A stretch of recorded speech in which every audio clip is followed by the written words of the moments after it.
Social মিডিয়ার তোলগোল বাংলাদেশের তারকাদের নিয়ে।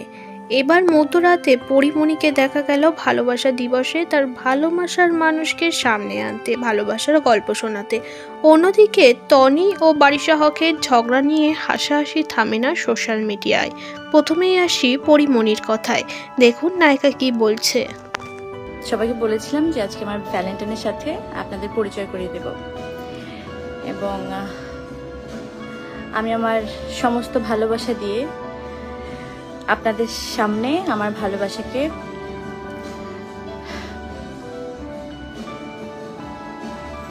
পরিচয় করিয়ে দিতে চাচ্ছি এই মুহূর্তেই।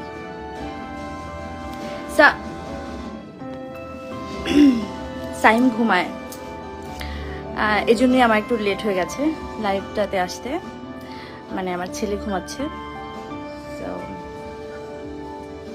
আর ওয়েট না করি,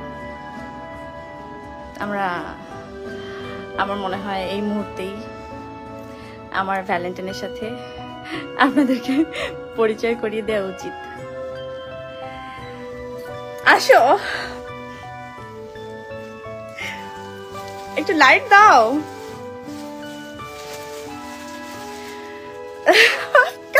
এ পাশ থেকে আসো। I'm so excited, so nervous. আচ্ছা, আমি একটু বলি, আমার ভ্যালেন্টাইন মানে হচ্ছে আমার সমস্ত ভালোবাসা দিয়ে আমি একটা সুন্দর, আমার জন্য তো অনেক সুন্দরই লাগে, অনেক আরাম লাগে, সেটা হচ্ছে বডি, যেটা কিনা আমার স্বপ্ন ছিল, আমার ড্রিম প্রজেক্ট সমস্ত মায়েদের জন্য এবং বাচ্চাদের জন্য। ম্যাটারনিটির সমস্ত কিছু একই ছাদের নিচে পাওয়া যাবে। এত মানুষজন এত রাতে আপনারা কি করেন? আমি বিশ্বাস করি এই মুহূর্তে সমস্ত বাংলাদেশের সমস্ত মায়েরাও আসলে আমার সাথে জয়েন করবেন, অনেক দর্শকের সাথে। আর বডির সাথে নিশ্চয়ই পরিচিত হবেন এই মুহূর্তেই। বডি হচ্ছে এমন একটা প্রজেক্ট বা এমন একটা কোম্পানি যেটা কিনা আমার সমস্ত ভালোবাসা দিয়ে সাজানো, সমস্ত ভালোবাসা দিয়ে এটা তৈরি, শুধুমাত্র মা এবং বাচ্চাদের জন্য। কারণ আপনারা মা হিসেবে আমাকে এত বেশি ভালোবাসেন, পছন্দ করেন, এত বেশি অ্যাপ্রিসিয়েট করেন। আমার মনে হয় আমি মাদারহুডের যে জার্নিটা আমি করেছি, পুরো প্রেগনেন্সিতে যে জার্নিটা আমি করেছি, সেই জার্নিতে যতগুলো যেভাবে আমি সাফার করেছি, যে প্রবলেমগুলো আমি ফেস করেছি, সেগুলোকে অনেক সহজ করে দেওয়ার জন্য আমার আসলে এই টাইমটা লেগেছিল। যে আমি প্রায় আমার যখন আমি একটু গল্প ছোট্ট করে বলি, যে আমার যখন প্রেগনেন্সির ফার্স্ট একদম 2-3 মাস সেরকম, তখন আমার হয় না নানা রকম ইস্যু তৈরি হয়। আমার পছন্দের কাপড়টা আমার গায়ে লাগে না, আমার ওই খাবারটা আমার ভাল লাগে না, মানে যে কোনো কিছু পছন্দের সবকিছু অপছন্দ হয়ে গেল, মানে তখন যায় আসলে নানা ধরনের কারণে, যেমন হেলথ ইস্যু থাকে। তো সেখান থেকে আমার মনে হয়েছে যে আমি যা সাফার করেছি সেগুলো যেন অনেক ইজি হয়। আমি যখন একটা প্রথমে কাপড় কিনতে গেলাম, সেই কাপড়টা থেকে আমার প্রথম জার্নিটা শুরু হয়েছে, মানে সাফার করার জার্নিটা, যেটা হচ্ছে যে আমি কোনোভাবেই ঠিকঠাক কোনো জিনিস, কোনো প্রোডাক্ট আমি ঠিকমতো পিক করতে পারিনি, ওরকম কোনো পরিস্থিতি ছিল না। রেখে দাও, সমস্যা নেই।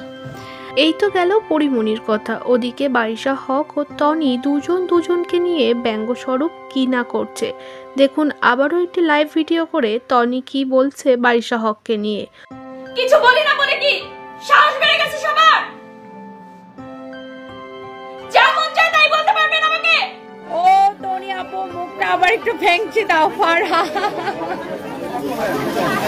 মুখটা ভেঙচি দিব। আমি হচ্ছে ভয়ের ছুটে, বাংলাদেশের আম্বানিরা তো আমাকে ভয় দেখিয়েছে, ভয়ের ছুটে আমি একটু দেশ ছেড়ে বিদেশে পালাচ্ছি, আবার 4 দিন পরে চলে আসবো।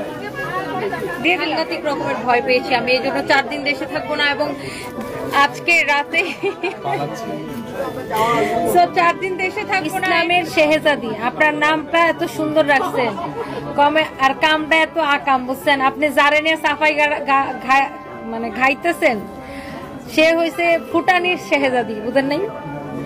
থাপ্পড় খাওয়ার আগে এখান থেকে সসম্মানে বাইরে হয়ে যান, চামচার করে চামচা। শুন শুন, তোর মতো চামচাকে আমি আমার বাসায় বোয়া রাখি না, বুঝছিস না? কাবাক ফুটানি আমাদের সাথে না। তুই যারা নিয়ে ফুটানি করতে আসছো, হেরেও টাকা দিয়ে কিনে না আমি আমার শোরুমে লাইভ করাইছি। তুই যাকে নিয়ে ফুটানি মার্কা কমেন্ট করতে আসছো, তাকেও আমি টাকা দিয়ে ভাড়া করে এনে আমার শোরুমে এইখানে দ্বারা লাইভ করতে।